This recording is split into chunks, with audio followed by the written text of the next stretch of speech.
别的方式炼丹都用硫磺消蚀千古，而我却用人参灵芝合手。同行都笑我是个技术低劣的骗子，可他们不知道的是，我这么做都是为了救始皇帝嬴政。传统丹方所需材料大多都含有元素，穿越而来的我自然知道这玩意吃多了必死，于是我稍加改进，准备给他来个6味地黄丸。然而就在我庆幸这东西怎么都吃不死时，却忽略了一个重要问题。第一次炼丹，我根本不懂如何控制火候，食物在不充分燃烧下就会形成木头，再加少量硫磺，消蚀就会变成黑火药。可当我反应过来后，为时已晚，刚才的爆炸肯定会引来不少人。如果有人帮忙演示一下，或许能糊弄过去。可惜同行拉踩才好上位，眼看我这里出了岔子，周边方士都想把我往死里整。卢烈站在门口，看着一脸狼狈的我。这怀古子平日里就笨手笨脚的，单独练不好，必定是个骗子。赶来的小宦官看了一眼后，就匆匆跑去向嬴政报信。卢烈本以为我这次肯定死定了，殊不知在他刚刚的言语中，我也想到破局之法。据史书记载，火药最早就是炼丹方式偶然弄出来，而他刚刚对于丹炉为什么爆炸却含糊不清。那么只有一种可能，我就是那个发现黑火药的方式。只见我一脸坏笑的走向卢烈，察觉不对劲的他刚想逃跑，就被我一拳打在下巴上。你敢毁我仙丹，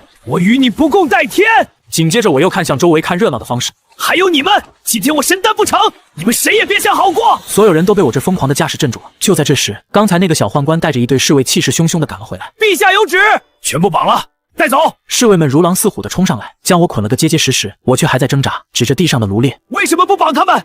是他们毁了我的神丹！”小宦官哪管这些，不耐烦地一挥手：“那就一起绑了！”在那些方士惊恐绝望的咒骂声中，我们被绑成一串押走了。我走在最前面，昂首挺胸，仿佛不是去受审，而是去领赏。我被押到一处偏殿，刚一进去，一股无形的压力就让我膝盖一软，跪了下去。院中站着一个中年男人，只是一身常服，让我瞬间就确定他就是刚刚一统天下的千古一帝嬴政。嬴政没看我们，只是盯着一间紧闭的屋子。片刻后，一个须发皆白的老御医从屋里走出，此人名叫华珏，对着嬴政一拜：“大王，公子扶苏背上毒疮已到极致，随时可能溃破，一旦溃破，无人能救。”嬴政的身形晃了晃，挥手让他退下。我跪在地上，心念电转，毒疮不就是感染吗？这是送上门的机会啊！嬴政冰冷的目光落在了我身上。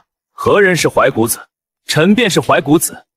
宫中10日一丹未成，炸毁丹房。寡人听闻你是个缺乏真才实学之人。身后的卢烈就像抓住了救命稻草。大王明鉴，他就是个缺乏真才实学之人。神丹乃奇效之物，岂是凡人能炼出来的？其余方士也纷纷附和，拼命想把我跟他们划清界限。我瞬间明白了，这帮人所谓的寻访世外高人，就是拿着嬴政的投资公款旅游。而我说我能炼丹，直接断了他们的财路，不除掉我才怪。嬴政看着我，咦，怎么说？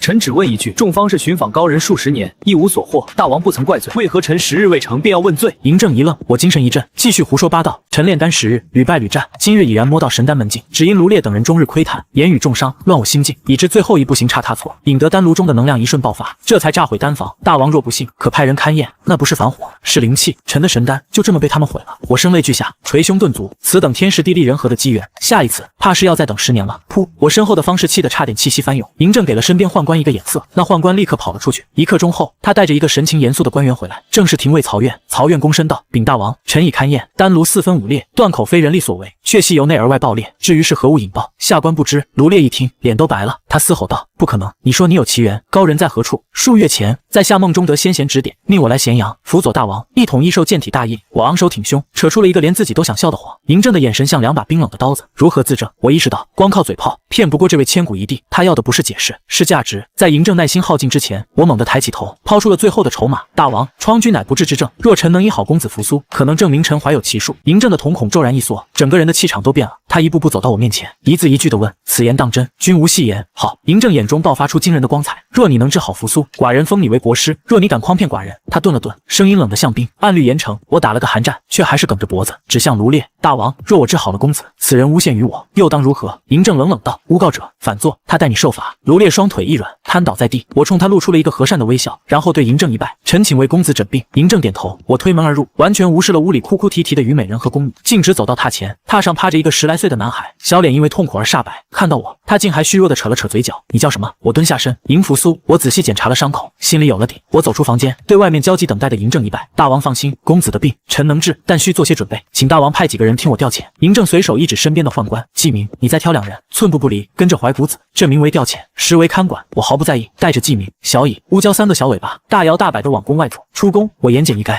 季明吓了一跳：“怀大人，您这是要去哪？”白酒，我头也不回，宫门口，我迎面撞上一个粗犷的汉子，大将军李信，他是我这具身体原主人的好友，也是举荐我入宫的人。怀兄，李信一把拉住我听说丹房出事，你没事吧？我拍拍他的肩，我没事，李兄放心。我走后，纪明赶紧凑上去，把事情的来龙去脉跟李信一说。李信听完，脸色大变，也顾不上我了，扭头就冲进宫里。我没空理会这些，我脑子里全是制作高度酒的步骤。我一头扎进咸阳最大的一家酒肆，对着老板吼道：“把你们这最烈的酒拿出来，要能醉倒高人的那种。”老板指着几坛酒吹嘘是最先酿，还补充说卢大人、侯大人那些方士都爱喝这个。我一听方士2个字，火气腾的就上来了，一巴掌拍在柜台上，声若洪钟。记住了，我怀古子与所有方士不共戴天，以后谁来买酒，你就把这句话告诉他。我让纪明付了钱，扛着3坛酒就走。老板吓得魂飞魄散，追上来把我们手里的酒换成了他藏在最里面的真正陈酿，生怕惹上宫里的大麻烦。回到丹房，我立刻架起锅，开始煮酒，利用酒与水沸点不同的原理，我一遍又一遍的蒸馏提纯，浓郁的酒香很快弥漫了整个院子。纪明看着瓦罐里汇聚的清亮液体，好奇地问：“怀大人，这是何物？”我神秘一笑：“此乃酒中精粹，名曰酒精。”与此同时，嬴政的书房里，李信正跪在地上苦苦哀求，而一旁的年轻将领王离则阴阳怪气地嘲讽李信识人不明。就在嬴政被吵得心烦意乱，准备下令先把我解决了再说时，被召来的纪明满身酒气地跑了进来：“寡人让你盯着他，你敢去饮酒？”嬴政大怒，纪明吓得跪地磕头：“奴婢不敢。”是怀古子在煮酒，他说他从酒里煮出了酒精，意思是酒中妖精，放肆！嬴政勃然大怒，抓起案上的竹简就砸了过去，戏耍寡人！来人，将那缺乏真才实学之人给我就地解决了！就在这千钧一发之际，李信猛地磕了一个响头，嘶声道：“大王若医治失败，末将愿与他同法。”王离在一旁冷笑，李信怒不可遏，竟直接一拳打了过去。2个大将军就在御前争执起来，出去，都给寡人出去！嬴政的咆哮声中，我总算是又捡回了一条命。当晚，此时我磨好了锋利的刮刀，用我自制的酒中精粹和煮沸过的白布做好了消毒和包扎准备。我甚至逼着纪明3个小宦官也用酒中精粹从头到脚擦洗了一遍，一切准备就绪。走，治病！我对瑟瑟发抖的3人说道。月黑风高，我提着一个药箱，手里拿着那把闪着寒光的刮刀，身后跟着3个像要去做什么坏事的宦官，再次来到了扶苏的寝宫。我赶走了所有人，包括扶苏的生母虞美人。我点亮了自制的酒精灯，几盏灯环绕着他，在屋里投下明亮而没有影子的光。别怕，我用酒精棉擦拭着扶苏的后背，用最轻松的语气和他聊天，分散他的注意力。你母亲很爱你，以后要好好孝敬她。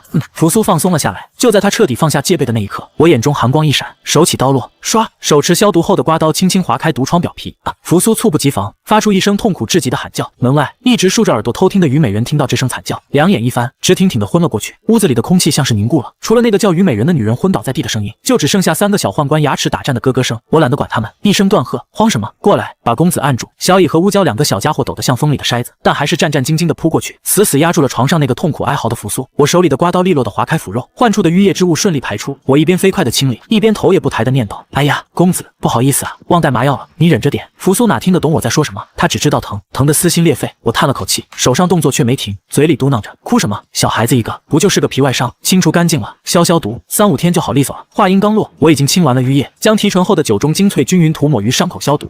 扶苏的惨叫声比刚才尖了10倍，简直要响彻云霄。也就在这时，刚被掐人中弄醒的虞美人疯了一样扑到门口，哐哐砸门。我眼皮都没抬，对守在门口的纪明冷冷吩咐：门给我堵死了，谁敢放一个闲杂人等进来，害了公子，你们所有人都得去按规流放远地。纪明那张脸比哭还难看，活像刚遭遇大祸。他死死顶住门，心里估计已经把我暗自埋怨了千百遍。就在外面吵得不可开交的时候，卢烈那个老前辈来了，他睡得很沉，刚被小乙叫醒，现在才晃晃悠悠地赶过来，看着门口这出闹剧，一脸发懵地问旁边宫女：这什么情况？宫女赶紧把我提刀闯入，赶走美人，关门进行医治的壮举汇报了一遍。卢烈一听，眼睛瞬间就亮了，这怀古子是嫌自己麻烦不够多，上赶着惹祸啊！他眼珠子一转，凑到虞美人身边，压低声音：夫人，快去禀报大王，只有大王能救公子。虞美人如梦初醒，对啊，自己这点力气哪装得开门？她也顾不上道谢，提着裙子就往嬴政的寝宫狂奔而去。另一边，嬴政的寝宫里，侍寝的小宦官根本不敢叫醒已经睡下的君王，但心急如焚的虞美人哪管得了那么多，在殿外就扯着嗓子哭喊：大王，扶苏要被那个怀古子害苦了！唰的一声，嬴政猛地从床上坐起，披了件衣服就冲了出来，又惊又怒：你说什么？怀古子敢谋害扶苏？虞美人跪在地上，一把鼻涕一把泪的哭诉我是如何的气势汹汹，扶苏是如何的惨叫连连。嬴政的牙齿咬得咯咯作响，好大的胆子！话音未落，他已经大步流星地朝扶苏的住处冲去。而就在嬴政赶到的时候，我正好让纪明打开了房门，小宦官乌娇端着一盆金色液体往外走，劈头盖脸就撞上了怒气冲冲的嬴政。砰！嬴政一脚踹在乌娇肚子上，乌娇惨叫一声，滚倒在地。那盆金色液体一滴不漏，全泼在了旁边看热闹的卢烈身上。卢烈被浇了个透心凉，抹了把脸上的金色液体，心里却乐开了花。完蛋了，这回你怀古子完蛋了！嬴政正要往里闯，我却像一堵墙，直接拦在了他面前。大王，手术很成功。我用一种他听不太懂的词，语气却平静的可怕。公子已经没事了，不过为了防止感染，请大王暂时不要靠近，耐心等上1-2天。嬴政愣住了，他看看我，又看看我身身后，我稍微侧了侧身，让他能看见趴在榻上一动不动的扶苏。您看，疮疽已经除了，最多3天就能痊愈。公子好得很，不信您可以亲自验证。嬴政看见扶苏背上缠着干净的白布，确实没了那些恶心的脓包。他试探着叫了一声：“扶苏，你感觉怎么样？”没反应。嬴政的眼神瞬间变得怀疑，刀子一样看向我。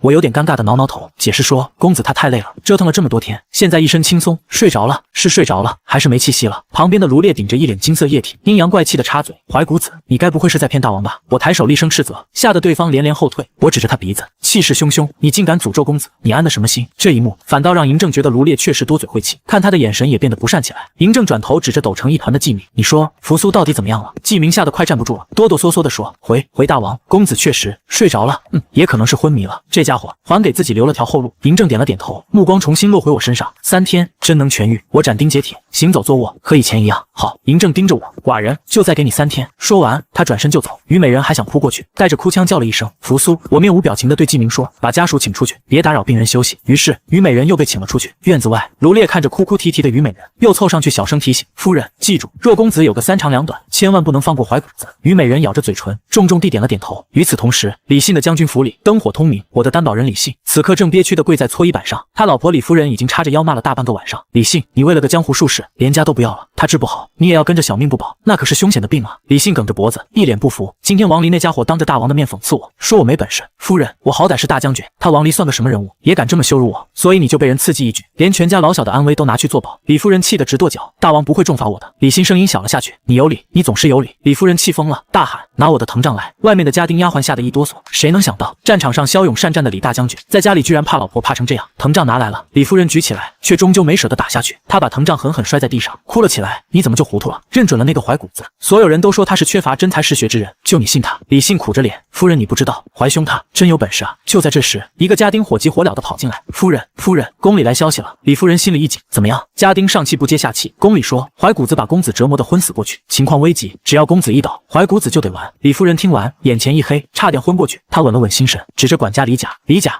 你快去！夫人，去做什么？李夫人深吸一口气，从牙缝里挤出几个字：去给你家将军准备后事。李甲苦着脸：夫人，这大半夜的，你不去，我亲自去。李夫人说着，竟真的带着人冲出了大门，屋里顿时一片死寂。李信干咳一声，对李甲说：还愣着干嘛？扶我起来！腿都跪麻了的李信一瘸一拐地走到门口，叹了口气：买了就买了吧，反正早晚用得上。身后一群下人全都拼命憋着笑。当然，李夫人不是真的去准备后事，她坐着车直奔当朝大儒淳于越的府邸。淳于越是我担保人李信的姐夫，但这2个人互相看不顺眼，已经跟仇人差不多了。可现在为了救李信的命，李夫人只能硬着头皮来求这个老顽固。结果她在前厅从半夜一直等到天亮，连口水都没喝上。当她终于见到淳于越时，那老前辈正不紧不慢地吃着一个人的早餐，压根没打算招待他。见过姐丈。李夫人咬着牙行礼，淳于越不理。见过姐丈。他又说了一遍，还是不理。姐丈。李夫人火了，声音都大了8度。淳于越这才慢条斯理地吃完最后一口，擦了擦嘴，痛心疾首地把李信从头到脚批判了一通，说他鲁莽，说他活该，说他自寻烦恼。李夫人强忍着骂人的冲动，等他终于说累了，才听见他叹了口气：罢了，看在王姐的份上，我不能不管，我只能保住她的命，让她解甲归田，当个富家翁了此残生吧。虽然心有不甘，但能保住命就算不错了。李夫人道了谢，赶紧逃离了这个令人窒息的地方。而淳于越穿上朝服，准备上朝，嘴里还自言自语：世人都欠缺教化，天快亮了。我打了个大大的哈欠，熬了一整夜。幸运的是，扶苏那小子没发烧，说明没感染。我估计天亮时分他差不多就能醒了。我眼角余光一瞥，看见卢烈那个老前辈还在院子外面探头探脑，跟个孤魂野鬼似的。他没睡，我也没有睡。我对旁边的季明忽然冒出一句：其实我这人心地善良，不忍心伤害生灵。季明嘴角抽了抽，心想我简直在说反话。我又叹了口气，卢烈这人虽然可恶，但因为一个誓约就让人家受罚，我于心不忍，不如给他个机会。季明心里咯噔一下，给机会？怎么给？难道你想让公子一直睡下去？你好我好大家好，这疯子真干得出来。就在季明胡思乱想的时候，院外的卢烈也快疯了，怎么还不倒下？扶苏这小子怎么还不倒下？万一他被治好了怎么办？这个念头一冒出来，卢烈自己都吓了一跳，他满头冷汗，2个眼珠子通红。我不能倒下，我马上就要找到灵秀之地了，我不能倒下。就在这时，屋里突然传来我惊喜的大喊：醒了，醒了，公子醒了，快去报告大王。什么？公子说饿了，快去准备吃的。紧接着，小乙和乌娇2个小太监一阵风似的跑了出来，一个往嬴政寝宫去，一个往御膳房跑。卢烈贴着墙，抖得像筛糠。醒了，居然还喊饿，这真是治好了。他活，我就得倒。严惩，那可是要受重罚的。不，我不能倒下。卢烈咬了咬牙，一个恶毒的念头瞬间占据了他的脑海。他身上竟揣着一味烈性毒物，这毒物无色无味，只要在汤里下毒，害了扶苏。秦王一怒之下，怀古子性命不保，谁都不会怀疑到他头上。对，扶苏不倒，我就得倒。卢烈下定了决心，鬼鬼祟祟地溜回自己住处，取了毒药，然后又潜入御膳房，趁着里面乱作一团，他将粉末撒入小乙正催促着的那罐汤里，然后装作找吃的，拿了2块肉就溜了。他躲在角落，死死盯着。片刻之后，小乙提着那罐汤出来了，步履匆匆地进了扶苏的小院。卢烈不敢靠近，只能把耳朵死死贴在冰冷的院墙上。突然，天哪，没气了，真的没气了！里面传来季明惊恐的尖叫。卢烈嘴角抑制不住地向上扬起，成了。然后是我的声音，汤里有毒。接着是小乙的哭喊，不是我，不是我下的毒啊！我问谁碰过这碗汤？小乙慌乱地回答，我。还有御膳房的厨娘，对，刚才卢大人也进去找过吃的。卢烈在外面听得一阵冷笑，怀古子，你大难临头还想破案，等大王来了，看你还怎么狡辩。他正想着，忽然觉得不对劲，乌娇去了这么久，怎么大王还没来？他一回头，吓得魂飞魄散。乌娇就站在他身后，冲他诡异的一笑，卢大人，奴婢没去找大王，公子也没醒，是怀大人让奴婢这么干的。下一秒，卢烈被一把推进了院子。院子里，我和季明几个人好整以暇地站着，地上是一个打碎的瓦罐，旁边躺着一只口吐白沫、已经没气息了的兔子。我看着面如死灰的卢烈，一脸痛心地摇了摇头，卢兄啊卢兄，这兔子跟你无冤无仇，你为什么要害了他呢？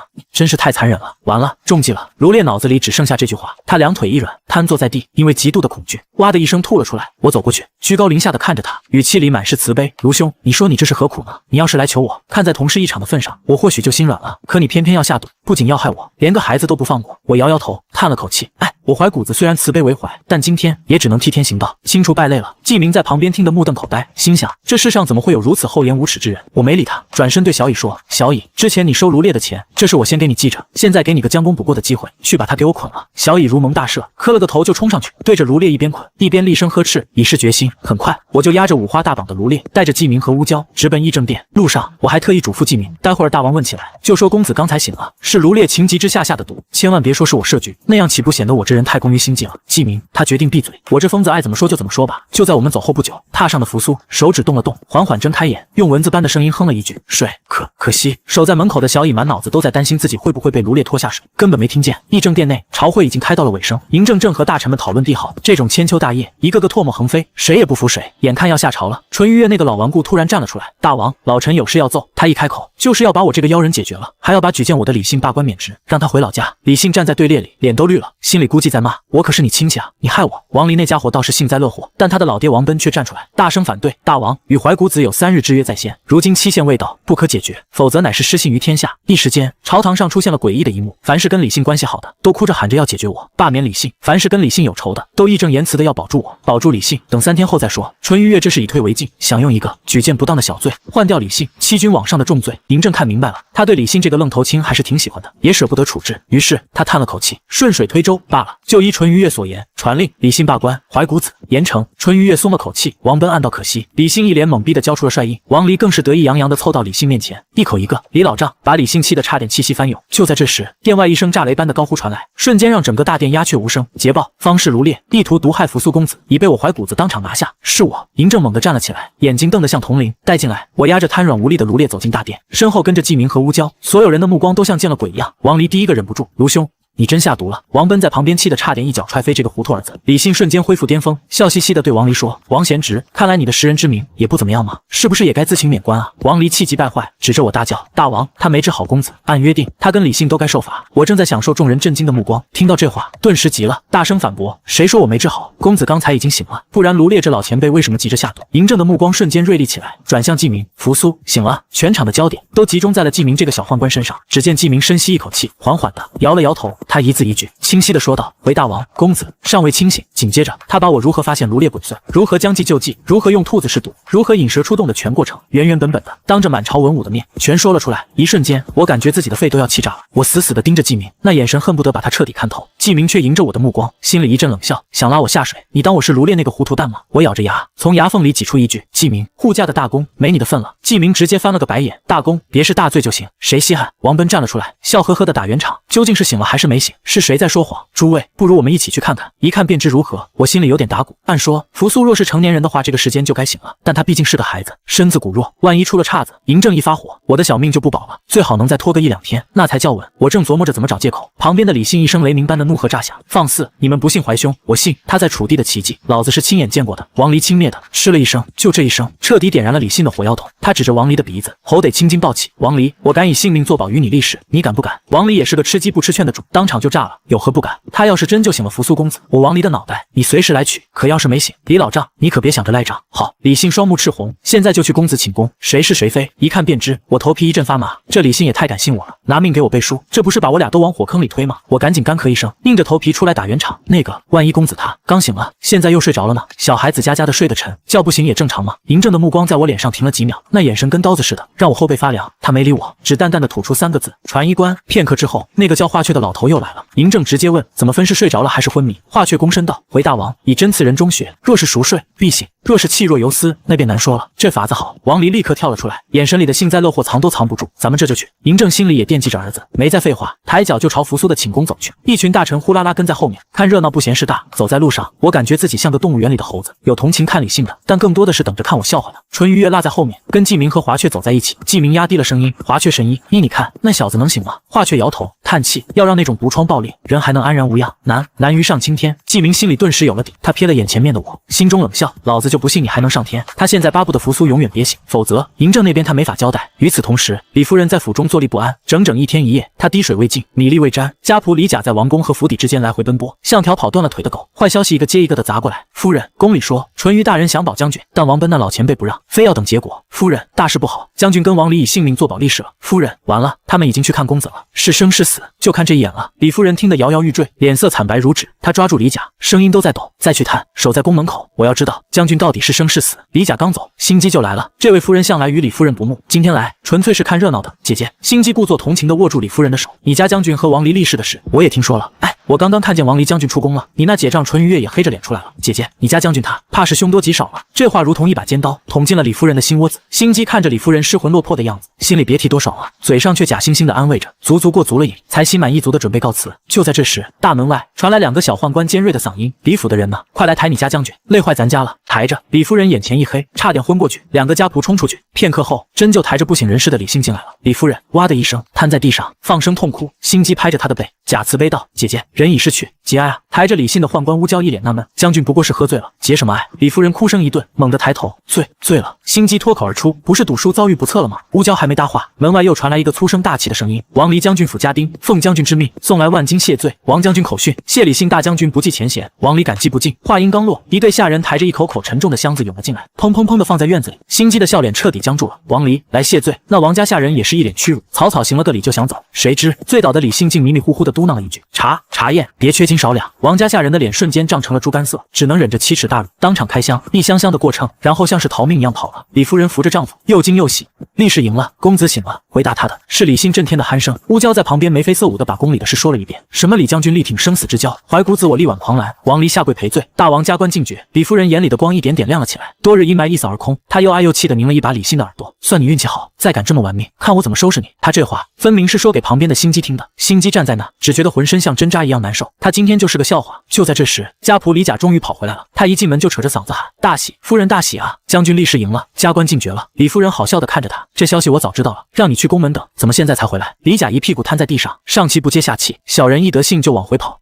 可这一天，老奴来来回回跑了50多趟，实在是跑不动了。另一边，我已经跟着大部队到了扶苏的寝宫，我心情忐忑的往里一瞅，只见小乙正蹲在院里跟一个小孩玩石子。我气不打一处来，这莽撞小子，让你看着病人，你倒玩上了。我顾不上骂他，3步并作2步冲到门口，往里一看，床是空的，扶苏不见了。我脑子嗡的一声，瞬间炸了。我猛地转身，一把揪住小乙的领子，吼了出来：公子呢？你把公子弄丢了，是不是王离那小子给藏起来了？被点名的王离脸都绿了，世上还有这么明目张胆栽赃的？小乙吓得魂飞魄散，话都说不利索。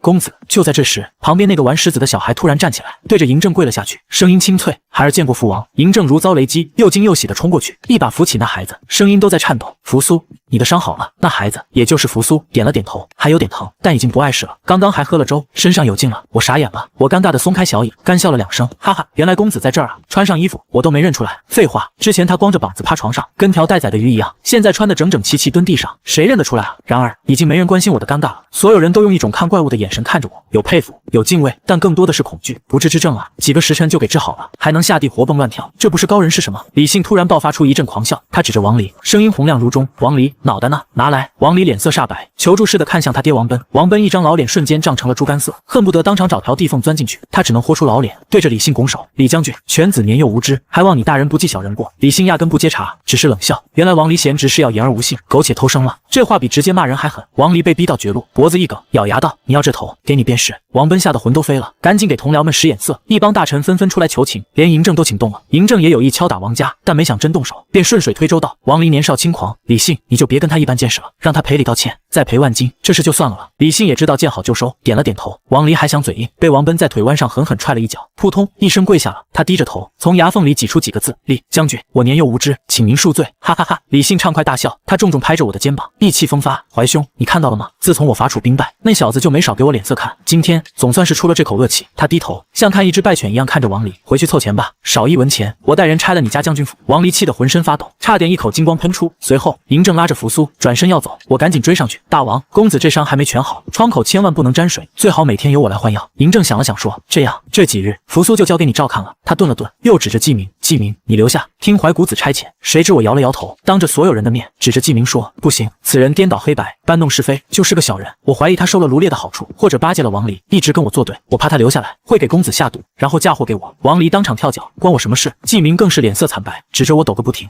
你恶意重伤。”嬴政只是淡淡的瞥了季明一眼，那眼神冷得像冰。“季明，你不用留下了，跟我回去，寡人有些事要好好问问你。”季明瞬间瘫软，被人像拖着一样拖走了。入夜，我被一个小宦官带到了嬴政的寝宫。宫门外，白天的那个壮汉还在，正按公规对季明施以惩戒。季明披头散发，哭得跟什么一样。我瞬间就懂了，这是嬴政在做给我看。我叹了口气，摇了摇头。怀古子为何叹气？寝宫里传来嬴政的声音。我一愣，随口道：“臣心地善良，听不得这个。”嬴政笑了，原来是为他求情。我干笑一声，臣的意思是拉远点行刑，别让我听见就行。嬴政片刻后，季明的惨叫声听不见了，但我肯定那家伙还在受罚。我走进寝宫，嬴政开门见山，跟寡人说说仙境是什么样的。嬴政的眼睛里闪着光，我脑子飞速运转，开始胡扯，把后世的科技当成奇术讲给他听。仙境有神农、杏园育出的稻种，亩产2000斤。嬴政大惊，亩产2000斤？仙境有神车，不用牛马，日行千里。嬴政心驰神往，若寡人有此神车，仙境还有一物，形似圆球，掷出后可震慑四方。嬴政听得入了迷，我趁热打铁，臣在仙境学了些炼丹皮毛，救治公子的酒精就是其中一种，意思是酒中精粹。嬴政一愣，季明为何告诉寡人是酒中妖精？我立刻露出一副委屈至极的表情。大王，有人嫉妒臣，故意歪曲事实，离间君臣关系啊！就在这时，门外行刑的壮汉进来禀报：大王，季明的鞭刑打完了。嬴政脸色铁青，再打。门外，季明的惨叫声又响了起来。谈话继续，易受健体之丹，你能炼吗？嬴政终于问到了点子上。我恭敬道：那等神丹太过复杂，臣道行尚浅，但臣可以先炼制些简单的，比如强身健体的，延年益寿的。假以时日，神丹必成。要多久？短则3-5年，长则数十年。嬴政点了点头，似乎接受了这个说法。罢了，寡人等得起。说吧，你想要什么赏赐？我心跳加速，但还是干咳一声，谄媚的笑道：大王，府邸良田都是身外之物，臣斗胆想求一样东西，说来听听。我鼓起勇气，免死金牌。嬴政愣住了，我赶紧解释：臣性子直，容易得罪人，怕有人暗中构陷，耽误了为大王炼丹的大事啊。嬴政似笑非笑的看着我，过了许久，才缓缓点头：准了，寡人命人给你做一块。我激动的差点跳起来，连忙谢恩。谢完，我又搓着手，小心翼翼的问了句：那宅子何地？还有吗？嬴政彻底无语了，哭笑不得的摆了摆手：都有，一并赐你。现在你可以出去了。我千恩万谢的退了出来，心情好到飞起。路过角落，我看见季明还在受罚，打人的壮汉都快累怕了。他看见我，如蒙大赦：怀大人，大王可有新命令？这还打吗？我摆了摆手，一脸正气：大王没说停，就继续打。季明的惨叫声再次拔高了一个调，我摇摇头，捂着耳朵快步走开，嘴里念叨着：太残忍了，我都不忍心听。我拖着疲惫的身体，天快亮时才摸回银仙殿。刚到丹房门口，一群方士呼啦一下围了上来，齐刷刷跪倒在地。怀古子大师，您就是高人下凡啊，求大师收我等为徒。我吓了一跳，随即勃然大怒，我现在是嬴政跟前的红人，最需要做的就是跟方士这个马上要倒大霉的群体划清界限。我对着那帮人厉声呵斥驱赶，众人见状纷纷退去，边走边骂：都给我走，都给我走，谁是你们师傅？我跟你们这帮缺乏真才实学之人势不两立。我骂痛快了，扬长而去，只留下一句回响在清晨空气中的狠话：你们这帮倒霉蛋，别想拉我下水，也不打听打听。向来只有我离水拉人当陪衬的，谁又能拉我当陪衬？我把那帮方士骂得鼻青脸肿，他们却连一句话都不敢放，灰溜溜的走了。这事要是让我知道他们心里想什么，就不是一顿骂那么简单了。他们居然觉得只要心诚，多挨几顿骂，我这个怀古子大师就总会心软，告诉他们灵秀之地在哪。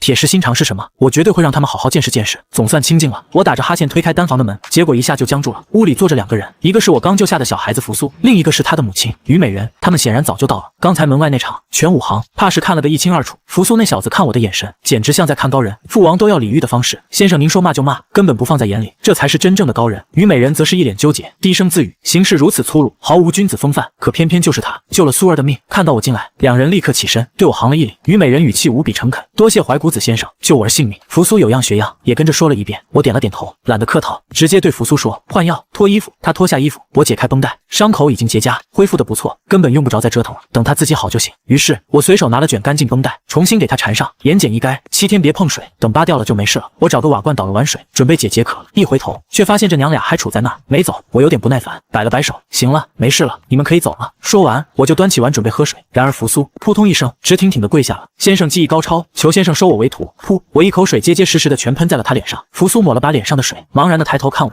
眼神里竟然还带着一丝期待。先生这是同意了？我气不打一处来，差点爆粗口。同意什么？谁家同意是这个反应？我不收徒，赶紧走。开什么玩笑？秦朝的公子哥有一个算一个，都是烫手山芋，我可是清楚记得。胡亥那小子后来把兄弟姐妹清除一空，这扶苏在历史上连个名字都没留下，8成就是第一批被清算的。收他当徒弟，是嫌自己麻烦不够多吗？就在我盘算着怎么把这麻烦甩掉时，虞美人开口了，这孩子从小体弱多病，若能拜在先生门下，我也能放心些。他话说的恳切，却带着不容拒绝的意味。先生若实在不愿收徒，就让他跟在您身边，打杂，学些为人处事的道理，如何？我简直无语，我能教他什么道理？但虞美人根本不给我拒绝的机会，又行了一礼，硬是把扶苏留了下来，自己转身就走了。显然他也认定了你就是身怀奇术的真高人。我看着眼前这个赠品，叹了口气，罢了，留下就留下吧。我心里盘算着跟大秦公子搞好关系，眼下总没坏处。至于10年后他要被清除，10年后我要是还不能脱身，那也真是活该了。外面鸡叫了3遍，困意上涌，我躺倒在床上，满足的长叹一声，先生，我们接下来做什么？扶苏好奇的凑过来，睡觉。我眼睛都懒得睁，迷迷糊糊的吐出2个字。扶苏愣住了，现在还是白天，这就睡了，是不是太懒惰了？对，我就是个懒散之人。我翻了个身，嘟囔到你受不了就快走。没想到扶苏呆立片刻，忽然一脸崇拜地躬身行礼，弟子明白了。他激动地说，是弟子太执着于外相了，白昼与黑夜，庸人与圣人不过是虚名而已，先生的境界竟已超凡脱俗至此，弟子叹为观止，多谢先生指点。我差点一口气没上来，想说他一句糊涂，但实在太困了，连张嘴的力气都没有，于是我直接昏睡了过去。再次醒来已是中午，我睁开眼，发现原本乱糟糟的丹房被打扫得一尘不染，连丹炉都擦得锃亮。扶苏正一脸讨好的看着我，先生还满意吗？我纳闷的打量他，这小子衣服整整齐齐，一点干过活的样子都没有。你打扫的？我问。扶苏有点不好意思的挠挠头，弟子不会，所以我负责指挥，具体是小乙和乌胶做的。我瞥了眼角落里2个累得满头大汗，腰都直不起来的小宦官，满意地点了点头。我拍了拍扶苏的肩膀，一本正经地说道，不错，有前途，你是干大事的人，不能拘泥于扫地这种小事，那格局就小了。扶苏一听，激动得满脸通红，用力点头。旁边的乌胶欲哭无泪，心里疯狂吐槽，这是什么歪理？天子还要青灯劝农呢？我环顾四周，目光最后落在乌胶身上，午饭呢？乌胶赶紧躬身道，上午李信将军派人传话，已在府中备下酒宴，请大人睡醒后赴宴。一听到酒宴2个字，我眼睛瞬间就亮了。走，你跟我去。乌胶一脸不情愿，心想我是大王派来协助炼丹的，怎么成你的私人跟班了？但他看看旁边的扶苏，一句话都不敢说，只能恭恭敬敬地跟在我身后。刚走出丹房，外面呼啦一下又跪倒一片，怀古子大师，求您收我们为徒。又是那帮牛皮糖方士。我勃然大怒，二话不说冲进人群，厉声呵斥驱赶，把他们骂得鬼哭狼嚎。打完之后，我喘着粗气，一指身后的扶苏，吼道：看清楚了，扶苏公子已经拜我为师，公子是什么身份？你们这帮品行不端之人也配合他做同门？我看你们是想和公子平起平坐，心怀不轨，妄图滋事。我现在就去禀报大王。这顶大帽子扣下来，方士们吓得魂飞魄散，连滚带爬的逃了。我擦了把汗，嘟囔着，看来还是我太善良了，这帮家伙才敢一再来烦我，赶跑了方士。扶苏一脸激动地凑上来，先生，您刚才说真的收我为徒了？我斜了他一眼，摇了摇头，吓唬他们而已。你还在考核期，继续努力，表现好了我会考虑。扶苏的眼睛刷得亮了，像打了鸡血一样，用力点头。我心里偷笑，考核期的人最好用，那就让他一直考核下去好了。我朝宫外走了2步，忽然停下，一脸茫然地回头问扶苏，我刚才要干嘛来着？先生要去李信将军府赴宴。哦对，我一拍脑袋，李信府在哪？扶苏一脸疑惑，先生不是李信将军举荐入宫的吗？之前应该就住在将军府才对。我愣住了，赶紧在脑子里翻找怀古子那点可怜的记忆，结果发现关于李信府的印象只剩下一个模糊的影子。我摇了摇头，随手一指乌胶，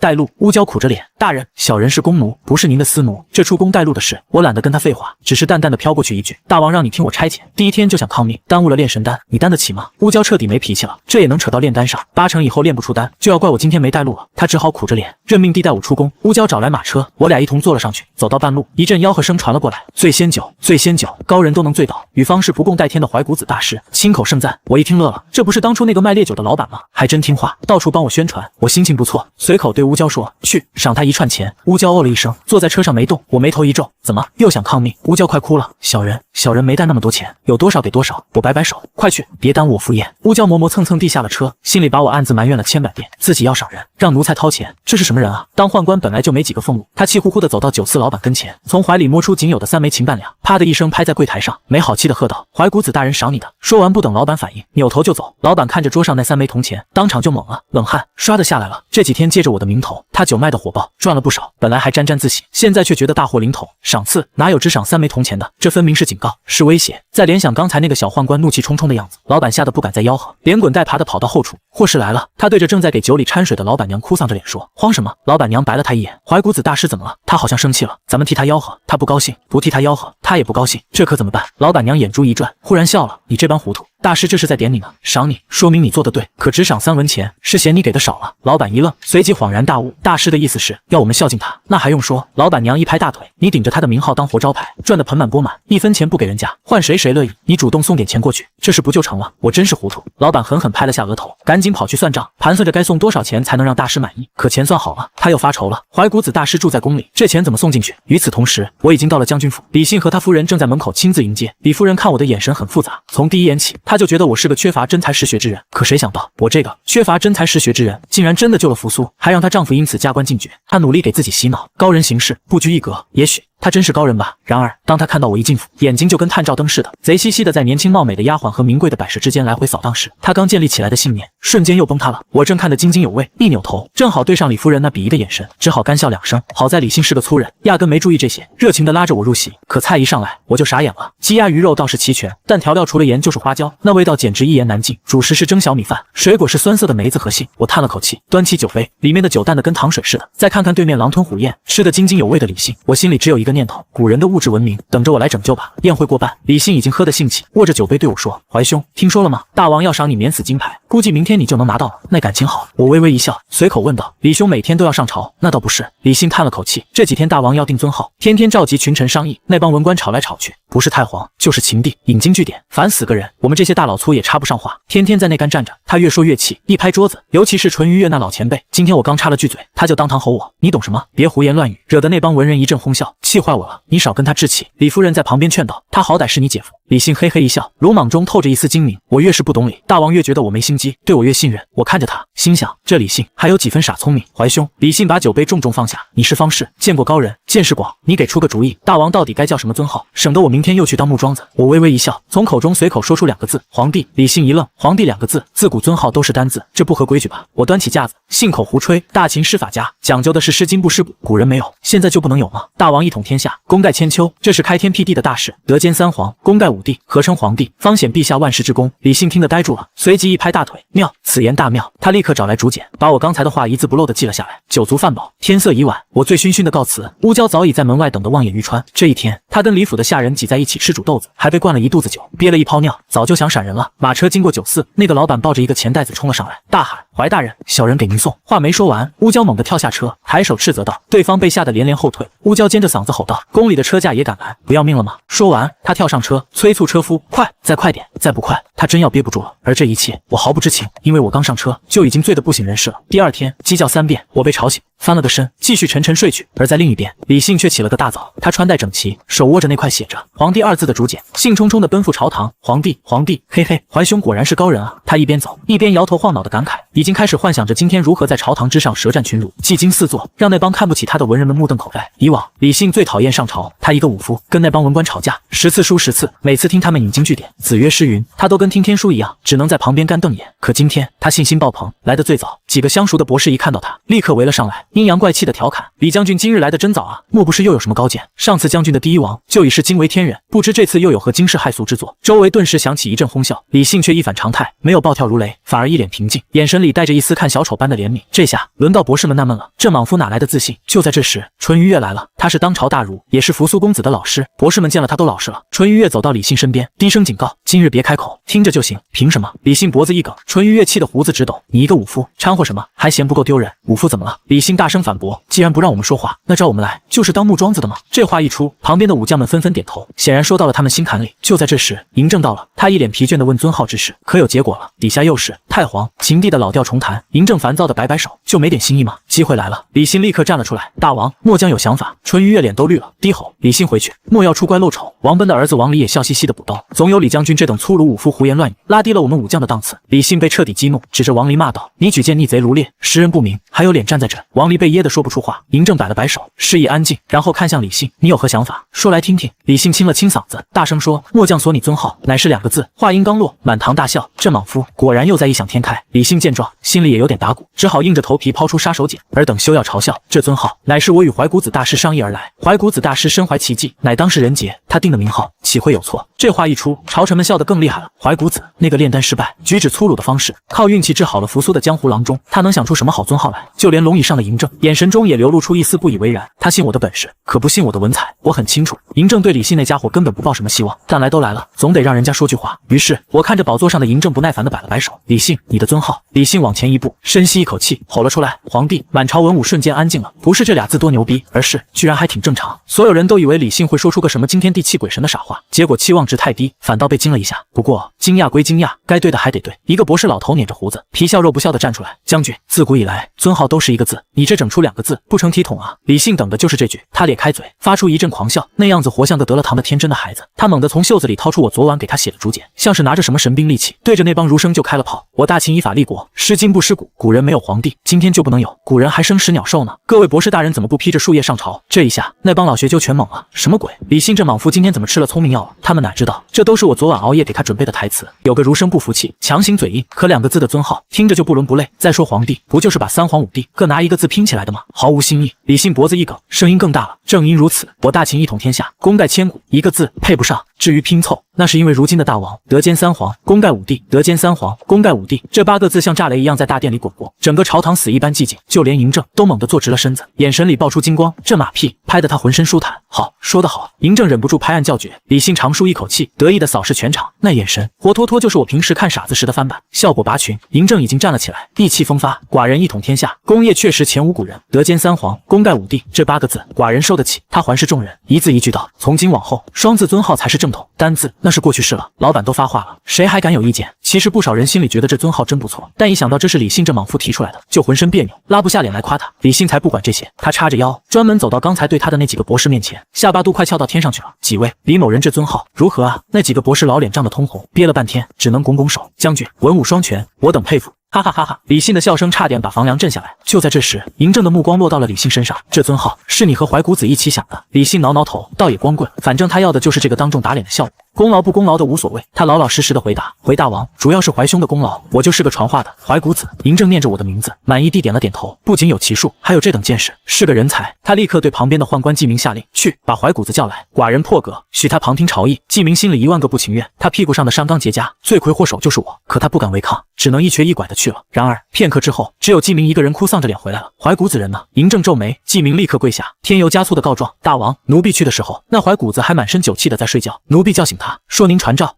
他居然说要沐浴更衣，不能失了礼数。奴婢催他还嫌烦，挥拳就要打奴婢。要不是奴婢躲得快，门牙都没了。他让满朝文武等他一个。这谁知道？嬴政听完，非但没生气，反而笑了。他越来越懂礼貌了吗？知道见寡人要沐浴更衣，不错，很不错。他冷冷地看了一眼季明，倒是你在宫里这么久，连这点规矩都不懂。他抬手斥责你，看来是事出有因。季明当场石化，脑子嗡嗡作响。什么情况？我被打，反倒成了我的错。他悲哀地发现，我现在就是嬴政眼里的红人，不管做什么都是对的。又过了半个时辰，李水终于打着哈欠，慢悠悠地晃进了大殿。嬴政一看见我，立马免了我的跪拜礼，拉着我就是一顿猛夸，说他多喜欢皇帝这个称号。我只能干笑着拱手，惭愧，惭愧。就在这时，一直沉默的王离突然跳了出来，他早就看明白了，李信又立大功，王家的风头被盖过去了，他必须把场子找回来。王离上前一步，朗声道：大王，臣有一个更好的建议，大王可自称始皇帝，后世子孙则为2世、3世，传至万世无穷。这话一出，众人纷纷点头，王贲更是捋着胡子，满脸欣慰。我儿长大了，这招釜底抽薪玩得漂亮，你李信提个皇帝又如何？我儿加上一个始字，功劳就抢走大半。嬴政也露出了满意的神色，正要开口夸奖，谁知道我直接一步窜到王离面前，根本不给他反应的时间，啪啪啪，左右开弓，一连串清脆的耳光响彻整个大殿，所有人都看傻了。王离更是被打懵了，脸上火辣辣的疼。他做梦也想不到有人敢在朝堂上当着嬴政的面抽他。我甩了甩打疼了的手，转身就对嬴政一拱手，义正辞严：大王，臣听闻王离诅咒大王，一时激愤没忍住，请大王恕罪。王离捂着脸，彻底懵逼。我什么时候诅咒大王了？嬴政也一脸不解地看着我，我指着王离，声音里充满了愤怒：臣日夜不休，为您炼制异兽健体之丹，眼看就要成功，大王万寿无疆，指日可待。他倒好，整什么2世3世，这不是明摆着诅咒大王您不能益寿延年吗？这世上只能有一个皇帝，那就是您。大殿里鸦雀无声，这角度也太清奇了。嬴政的脸却以肉眼可见的速度阴沉了下去，他显然非常赞同我的分析。王离被打得七荤八素，脸上的痛远不及心里的屈辱。他想还手，可这是朝堂，他不是李信那样的莽夫，更不是我这样的无赖之徒，他只能怨毒地瞪了我一眼，心里发狠：等着，你给我等着。可他一抬头，看到嬴政那张黑脸，心顿时沉到了谷底。他知道自己这马屁拍在马腿上了。旁边的王贲只能硬着头皮站出来，替儿子擦屁股。大王，王家3代忠良。王离绝无此意，他就是个武夫，不通文墨，说错了话，臣请罚他1年俸禄。李信在旁边哪能放过这个机会，立马阴阳怪气的补刀：原来王离将军才是那个不通文墨的粗鲁武夫啊，真是给咱们武将丢人。王离的脸涨成了猪肝色，气得浑身发抖，却只能认了。不认，那就是承认诅咒皇帝，那是自寻绝路。嬴政冷冷的嗯了一声，准了。淳于越那帮老儒生看着我，恨得牙痒痒，这家伙就是个麻烦制造者，益寿延年虚无缥缈的东西，要是都按我的说法，那骊山陵墓还修不修了？太子扶苏还等不等得到继位了？他一转头，正好对上廷尉李斯那幸灾乐祸的眼神。李斯是法家，和他们儒家斗了半辈子，今天什么都没干，就看着他们儒家这边被我和李信搅得人仰马翻。淳于越心里那个气啊，而我根本没理会这帮人的反应。我转头又对嬴政行了一礼：大王，臣想了想，始皇帝这3个字其实也不错，挺霸气的。王离一听，机会来了，他立刻用我刚才的逻辑反击：既然大王要益寿延年，世上只有一个皇帝，为何还要加个始字？怀古子，莫非你也在诅咒大王？他话音刚落，只觉得眼前一花，抬手又是一记斥责。王离被吓得连连后退。王离彻底炸了，怒吼一声：怀古子，你这是自寻绝路！挥拳就要上。李信瞬间闪到我身边，浑身肌肉绷紧，准备开干。都给寡人住手！嬴政一声怒喝，在寡人面前动手，眼里还有没有寡人？我又一次义愤填膺地对嬴政说：大王，臣又听见他诅咒您了，实在没忍住。所有人都无语了，又来了，我们怎么没听见？我根本不给他们提问的机会，连珠炮似的说道。王离说：世上只有一个皇帝，要永远统治人间，这是在诅咒大王无法飞升啊！益寿延年只是第一步，下一步就是羽化飞升，去当仙境之主。仙境那么大，大王做了先帝，还会稀罕这小小的人间吗？就好比你王离当了将军，还会回去当泗水亭长吗？到那时，大王自然要把人间皇位传给子孙，2世、3世，直至万世，而您本人则高居仙境，享受万世香火。这番话把在场所有人都说懵了，这马屁已经突破了天际，直接拍到了仙境。王离气得咬碎了牙：你刚才说我说始皇帝是诅咒，现在你自己也这么说，你欺人太甚！我瞥了他一眼，淡淡道：你说的是终结，我说的是飞升，能一样吗？嬴政听得龙颜大悦，虽然觉得飞升有点扯，但这个说法让他爽到了骨子里。他一挥手：好了，此事到此为止，寡人变为始皇帝。接着我毫不犹豫的第一个跪了下去，用尽全身力气，声嘶力竭的吼道：吾皇万岁万岁万万岁！那谄媚的姿态，那浮夸的表演，让满朝文武叹为观止。脸皮厚到这个地步也是一种境界。嬴政被我这一下拍得浑身舒坦，强忍着笑意，摆出一副高深莫测的样子。平身吧。就在这时，中车府令赵高匆匆赶来，在嬴政耳边低语了几句。嬴政听完，看向我的眼神更加满意了。他高声道：怀古子，现尊号有功，忠心可嘉，寡人决定赐你宅邸1座，良田千亩，另加免死金牌1枚。免死金牌，众人大惊失色，这是什么玩意儿？可以免死？一个小宦官立刻捧着一个金灿灿的牌子走了上来，我激动的接过，口水都快流出来了。金牌正面是免死2字，可我一翻到背面，脸上的笑容就僵住了，上面刻着一行小字：除心怀不轨、欺君谤主诸大罪外，皆可免死。妙就妙在那个诸字上，这不就是后世的等等吗？等于说最终解释权还是在皇帝手里，哪天他看我不爽，说我走路先迈左脚也属于诸大罪之一，照样严惩我。我心里一阵无语，真是这心思深沉之人太难应对了。这玩意儿说白了就是块不敢花的金子，但我郁闷，别人不知道啊。淳于越第一个跳出来反对：大王，此无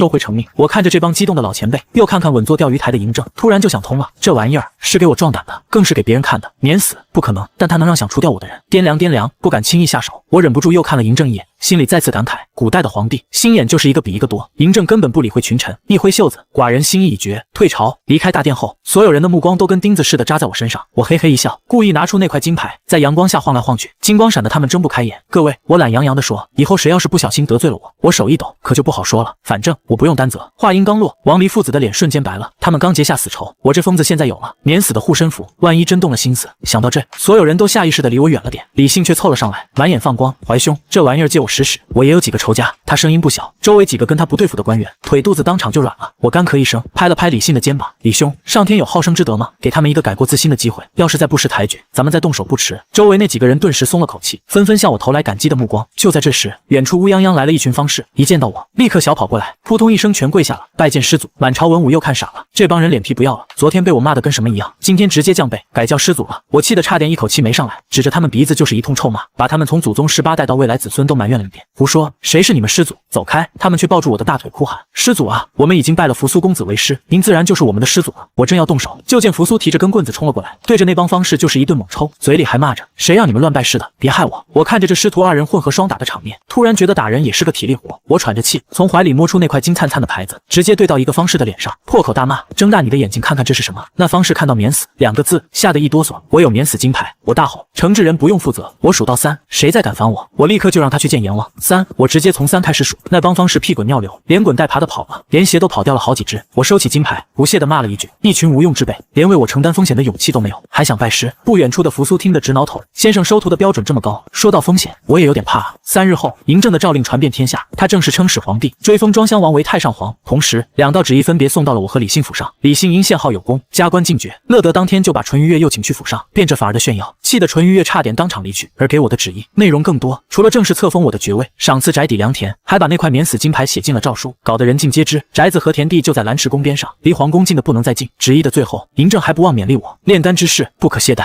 我叹了口气，抚摸着那块华而不实的金牌，神丹，神丹，这玩意儿就是个紧箍咒啊！我很清楚，指望这块牌子保命是没戏了。不过我嘴角一勾，反正我说过，几年内丹药没指望，这几年时间足够我找到真正的保命之法了。想到这里，我伸了个懒腰，浑身舒坦。我对着门外大喊一声：乌娇，走，跟我去瞧瞧新房子、新地盘去。半个时辰后，我站在那所谓的良田田埂上，心中怒火中烧。良田，这就是你说的良田？我指着脚下干裂的黄土地，对着空气大声斥责。地上就几根杂草歪歪扭扭的长着，哪有半点禾苗的影子？不远处，几个面黄肌瘦的农人跟丢了魂一样，呆呆地坐在地上。我心里一阵憋屈，皇帝是不是对良田这2个字有什么天大的误会？身边的乌娇一脸的你没见过世面的表情，估计在想：大哥，这刚开春还没下种呢，地里可不就这样。我懒得猜他心思，直接扭头指着那几个农人：那帮人谁啊？在我地里杵着干嘛？乌娇露出不耐烦的神情，但还是耐着性子解释：他们是佃农，谁租给他们的？我更奇怪了，乌娇没说话，直接招手叫来一个看起来最老的农人。那人看着的有60了，满脸褶子，皮肤黑得像块炭。结果一问，才40来岁，他叫仓夫，是这帮人的头。听他磕磕巴巴的解释完，我总算明白了，这块地几百年来主人换了一茬又一茬，但他们这帮人祖祖辈辈就在这儿种地，形成了一个叫小土村的破地方。说白了，地契是我的，但他们默认有使用权，每年收成的1/3交上来当租子，剩下的自己留着。行吧，我也没打算把他们赶走。1000亩地，累坏我也种不过来，一户40亩地，够吃饱饭了吧？我随口问了句。仓夫长叹一口气，风调雨顺的年景，勉强饿不死，赶上灾年就得出去要饭了。我当场就懵了，40亩地还要逃荒？你们1亩地能打多少粮食？好年景，1石半，1石半也就160、170斤。我脑子嗡的一声，这数字简直是在挑战我的认知。在我那个时代，亩产没个1800斤都不好意思说自己是种地的。不过转念一想，也对，这里是大秦，没化肥，没农药，没黑科技，产量高才怪了。仓夫看我一脸震惊，苦笑着补充：大人，这还是老天爷赏脸，一场大风倒一批，一场大雨冲一批，再来场干旱又倒下一批，最后收到手里的没多少了。我听得心里发堵，我李水可是个大善人，看他们饿肚子，我心里过意不去啊。但要是不收租，那饿肚子的可就成我了。唯一的办法就是提高产量，抗旱、抗涝、抗倒伏等等。我脑子里灵光一闪，一个词蹦了出来：代田法。历史课本上的东西，没想到今天用上了。这玩意儿简单粗暴，效果还好，是不是快播种了？我问仓夫，就这1、2天了。行，我拍了拍手，今年换个种法，我教你们，把地分成6份，3份挖沟，3份当垄，庄稼就种在沟里。仓夫愣住了，一脸看糊涂之人的表情。大人，这么一来，1亩地不就只种了一半？聪明，我赞许地点点头。等苗长出来，你们除草的时候，就把垄上的土连草一起铲到沟里，给苗培根。日子久了，垄平了，沟满了，庄稼的根扎的就深，风吹不倒，天旱不怕。我讲的口干舌燥，结果仓夫还是一脸愁容，翻来覆去就那一句话。可这么一来，1亩地就只种了一半啊！我又重复了一遍，相信我，就算只种一半，收成也比以前多。他还是喃喃自语，可只种了一半啊！我顿时怒了，吼道：你到底是种还是不种？仓夫吓得一哆嗦，嘴唇抖了半天，最后豁出去一样，梗着脖子说：大人，您这是不给我们活路啊！全种满都吃不饱，现在只种一半，明年我们全村都得去逃荒，恕小人难以从命。真是，我快被这帮不开化的人逼得情绪失控了。我懒得再跟他废话，直接扭头看乌娇，你见识多，你说我这法子怎么样？乌娇缩了缩脖子，小声说：大人，您不知道，此地最重耕战，您这么搞是懈怠农事之责，这责任很重。得，又来一个，我算是看明白了，跟这帮不识字的人讲科学，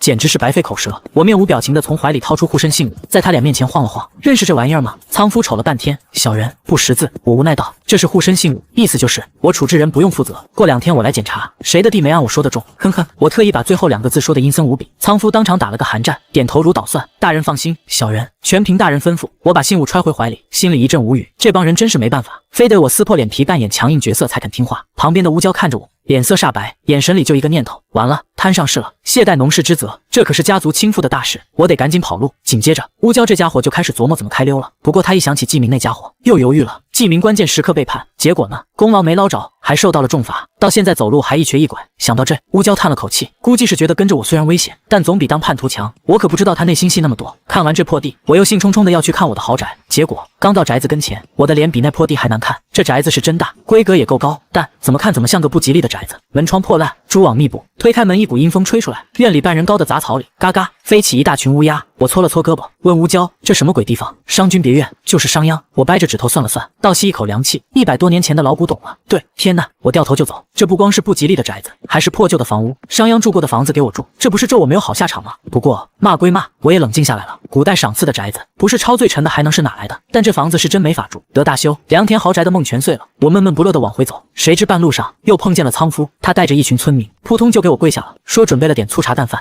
给我接风。肚子确实饿了，我便跟着他们去了小土村。那村子叫一个穷，土坯房，茅草顶。一进村，所有人都停下手里的活，毕恭毕敬地给我行礼，这让我心里那点不爽总算舒坦了些。饭菜摆在村子中央的空地上，一口酒下肚，我眉头就皱起来了。这酒寡淡不说，还带股苦味。再看那些菜，基本都是野菜，还有一盘不知道是什么的肉，味道一言难尽。主食是一碗煮麦子，硬的硌牙，还没味道。我叹了口气，心里骂开了，连面粉都没有吗？不是说鲁班发明了石磨？看来历史书上全是瞎扯淡。这时仓夫他们又跪下了，大人，求您了，那地只种1半，我们真活不下去啊！我头都大了，下意识就想掏出信物，但他们又说，而且这么一来，村里100多口人，就有1半没活干了。这话倒提醒了我，我想了想，有了主意，这样吧，村里20户，你们自己商量，10户种田，另外10户跟我去采石头，造石磨。石磨？仓夫一脸茫然，对，石磨，造出来能把麦子磨成粉，做成好吃的，我保证，做石磨赚的钱比种地多得多。我信誓旦旦地说道。乌娇在旁边听得差点晕过去，她估计在想，完了，懈怠农事之责上又加一条奇技淫巧，这回要完了。我懒得理他，吃完那碗难以下咽的煮麦子，抹了抹嘴，给你们1天时间商量，明天我来带人。说完，我拉着乌娇就走，根本不给他们再哭诉的机会。我一走，村民里顿时炸开了锅。一个叫二虎的壮汉，嗓门最大，我不管，我的田必须种满，他算个什么东西？仓夫赶紧劝，你不要命了，大人有护身信物。二虎呸了一声，眼神里闪着金光，护身信物又怎样？懈怠农事是重责，我去咸阳城告他，让他信物抵罪去。他一把抢过仓夫手里那串钱，还是我之前让乌娇赏的，我替大伙去告状，得担风险，这钱归我了。说完，他头也不回的走了。仓夫气得直哆嗦，却一句话都不敢放。这二虎，村里的恶霸，谁都惹不起。第2天，我再到小土村时，人已经分好了，跟着我造石磨的叫浆户，留下种地的叫耕户。可我一看这10户浆户，火气又上来了，全是老弱病残，家里没个壮劳力的，这真是自愿选出来的。我看着人群里的仓夫，你不是要种地吗？怎么也来了？仓夫苦笑一声，大人啊，小人的田都被二虎他们给分了，不来能怎么办？家里人丁单薄，就得受欺负啊！我听得心里一沉，一个小破村子，弱肉强食玩得倒挺溜。我深吸一口气，对着这群眼神绝望的浆户说，行，不管你们是自愿还是被迫，今天跟了我离水，我保证10天之后，那些耕户只有羡慕你们的份。说完，我一挥手，走，先找个石匠，学手一曲。与此同时，那个叫二虎的家伙已经揣着我的钱，大步流星的进了咸阳城。这小子有点脑子，没直接去官府，而是先钻进一家酒肆打探消息。他知道想告倒一个贵人，得先找到他的仇家。正喝着酒，他就听见酒肆老板在念叨：怀古子大师神龙见首不见尾，这钱送不出去可怎么办？二虎耳朵一竖，怀古子，我们村那新主子不就叫这名？他立刻凑上去套话。老板一看他身上有钱，便绘声绘色的把我治好公子扶摇，气得王奔王离跳脚，得皇帝赏识的事全抖了出来。二虎听完，心里乐开了花，原来他和王离是死对头，这下稳了。他扔下酒碗，直奔王大将林府。王离那天刚打猎回来，正一肚子火，最近被我搞得灰头土脸，在议事厅都快成笑话了。一听有人在府门口高喊状告怀古子，他眼睛都亮了。何人状告怀古子？告他什么？王离翻身下马，厉声问道。二虎立马跪下，把我在小土村干的事原原本本说了一遍，一句添油加醋都没有，因为根本不需要。王离听完，兴奋的摩拳擦掌，好，很好，你跟我进府，咱们等个好时机，一击制胜。就在他们密谋的时候，我的第一石磨厂，也就是那座破败的商君别院，已经开工了。我坐在一块大石头上，喝着小酒，监督着那帮浆户挥汗如雨的砸石头。1天下来两扇磨盘总算有了雏形。天一黑，我让乌娇给每人发了工钱，打发他们回去了。乌娇给钱的时候，那眼神活像在看一个压榨宦官的卑劣之人。我拍了拍他的肩膀，乌娇你放心，等石磨厂开起来，你占1成干股，我拿8成，剩下的1成给他们分。乌娇唯唯诺诺的应着，心里估计在骂：钱是我出的，活是他们干的，你凭什么拿8成？当晚，李信又抱着酒来进室找我，我俩喝得正嗨，我跟他吹嘘我的石磨厂计划，顺便抱怨了一通大秦的伙食。李信好奇地问：怀兄家乡有什么美食？我喝多了，张口就来：蒸羊羔、蒸熊掌、蒸鹿尾儿、烧花鸭、烧雏鸡、烧子鹅，一长串报菜名，听得李信口水都快流出来了，喃喃自语，听着就香啊。临睡前，他突然问我：匈奴派了左贤王来出使，明日议事就谈这事，怀兄有何高见？我当时已经迷迷糊糊了，随口答道：远方来客而已，打就完了，难道还跟他们讲道理？李信一听，深以为然，我也是这么想的。等使者来了，我便拿下他来立威。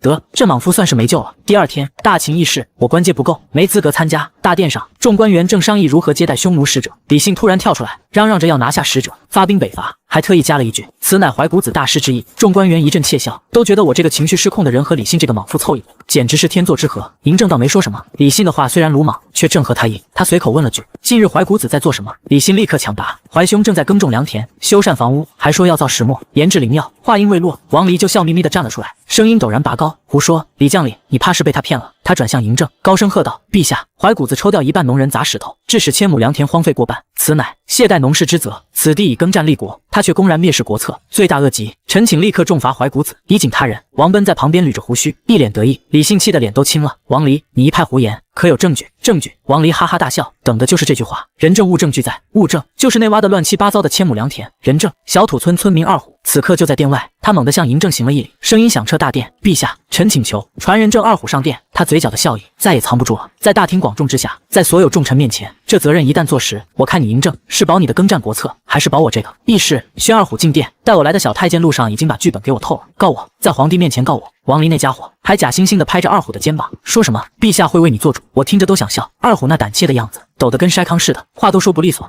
他强令我们种田只能种一半，还说谁不听话就处置谁。嬴政的眉头拧了起来，声音冷得掉渣：二虎，诬告者反坐，懂吗？小人不敢。二虎磕头磕得梆梆响，全村人都能作证。淳于越那个老头子又开始叹气，说什么早知今日，何必当初，一副未卜先知的神棍样。王离看火候差不多了，立刻加了把柴。怀古子抢征你们去给他打磨石头，可有此事？有。放肆！王离猛地一甩袖子，声音拔高8度，直接给我定了性，擅自征发徭役，这是越权，是罪不可恕。然后他扑通一声跪下了，声音凄厉：臣请立刻重罚怀古子，以正纲纪。哗啦啦，他身后那些手下也跟着跪下了，整齐划一的喊：臣请立刻重罚怀古子，以正纲纪。记名那个死太监在皇帝旁边站着，眼神里透着一股幸灾乐祸。我懂，上次的板子还没忘呢。整个大殿就李信还站着，嬴政的目光落在他身上。李信脖子一梗，嗓门洪亮：事情还没搞清楚，万一怀兄有苦衷呢？不如叫他来对质。嬴政没说话，他同意了。他还需要我研制灵药呢，怎么可能真办了我？不过借这机会敲打我一下，倒是真的。1刻钟后，我到了，一进门我就扯开嗓子吼了起来：清除心术不正之人，清君侧！王离那帮人都懵了，估计在想这家伙贼喊捉贼。不等他们反应，我已经冲了过去。我对着跪在最外围的几个官员抬脚就踢过去：心术不正的小人，处置你！我一路走一路踢，动作行云流水。等他们反应过来的时候，地上已经东倒西歪躺了一片。住手！嬴政终于吼了，声音里带着怒气：再放肆，我给你定罪！我这才停下来，干笑一声，对着他一拱手：陛下，您瞧瞧，这帮心术不正的小人，仗着人多就想胁迫您。我这一时没忍住，怒从心头起啊！这话一出，跪着的那帮人脸色全变了，他们反应过来了，满朝文武逼着皇帝处置一个他不想处置的人，这不是施加压力是什么？尤其是嬴政这种硬脾气，能受得了这个？好几个人偷偷抬头瞄了一眼，看到嬴政铁青的脸，肠子都悔青了。行了，嬴政懒得跟我废话，直奔主题：有人告你懈怠农事，你怎么说？我笑了，不紧不慢地反问：陛下，就算我真懈怠农事了，这点千亩地值得拿到议事厅上说？千亩地也要您亲自管，那东家的狗丢了，西家的牛病了，是不是都得您来断案？我话锋一转，手指直接戳向王离，说白了就是他王离以权谋私，借机报复，故意挑今天议事的时候，当着众官员的面，就是要逼您表态，这是施加压力，这是以下犯上，其心可疑啊！陛下，臣以为王离有不轨之心，请速速击退此人，以正朝纲。整个议事厅死一样的寂静，所有人都傻了，告个状，怎么就变成图谋不轨了？王离更是当场石化，嘴巴张得能塞进一个鸡蛋。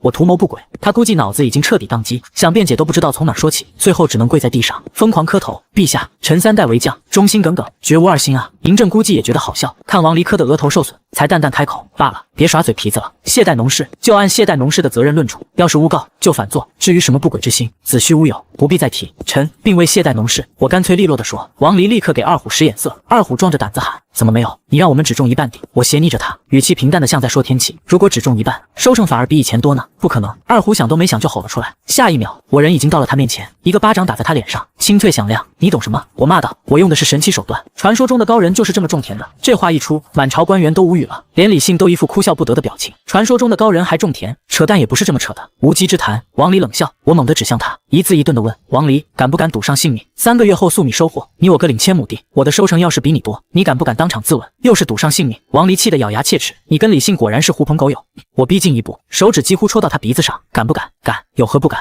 他跺脚吼道，你输了呢？一样。我嘴上这么说，心里早就乐开了花。糊涂蛋，我的代田法是几百年的科学结晶，会输给你？再说了，就算真输了，我还有护身信物呢。嬴政也来了兴趣，只种一半还能增产，你当真能做到？陛下，您找个信得过的人监督就行，免得有小人动手脚。相帮！嬴政发话了，这事你负责。王婉站了出来，应了一声，这老头最是公正，谁都服气。行，那就3个月后见分晓。嬴政一锤定音，来人，带二虎出去。二虎刚松了口气，准备开溜，他想的挺美，回去就投奔王离，帮他赢了赌局，彻底击败我。且慢！我大声喊道，陛下，臣要告二虎抢劫。二虎吓得一哆嗦，我没有。我慢悠悠地说，前天吃饭，我赏了全村人1人1串钱，我前脚走，他后脚就把所有人的钱都抢走了。这事伍长仓夫说的，全村人都能作证。二虎的脸刷一下就白了，瘫软在地。我回头悠悠地看着他，笑了。你以为我会君子报仇，10年不晚？不，我有仇当场就报。